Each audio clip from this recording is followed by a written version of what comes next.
Ei, nuck der da, der arme Tropf.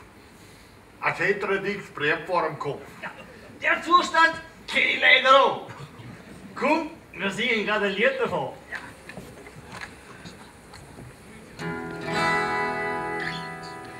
Ich schrick am Morgen auf und schau mir Sportsau blöd, dass all der Wecker geht.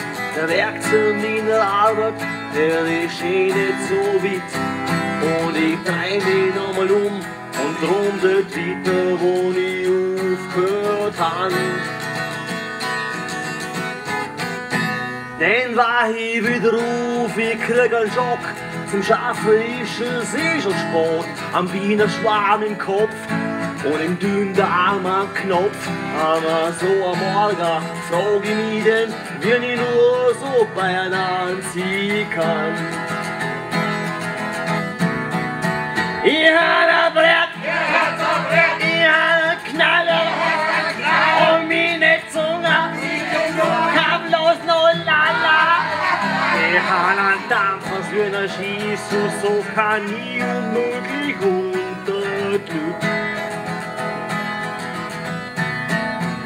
Hier ob bis Bad, es hat mich gelehrt, schneller, das kommt nicht vom Nasenbohrer. Meine Pappenstöpfe sind der Wüstensohn, Herr Trüt am Brand.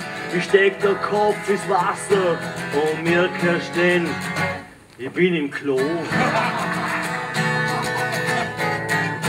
Mit kühlem Kopf, da kann man denken, wie kann ich das reden? Gibt's einen Ausweg, wo der geht?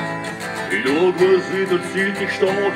Vor meiner Tür liegt's warm wo. Mein Gott, es ist ein Sonntag. Bin ich froh.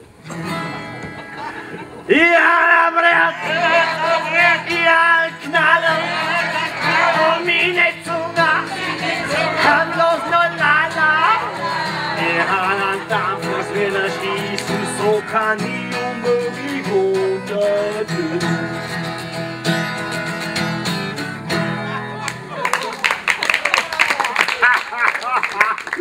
Den Zustand kenne ich auch. Nicht mehr wissen, eine Leere hinter der Stirn, verdrückt nicht um ein Spözen und der Feierbrand im Hirn. Also, ich hab da wohl nicht.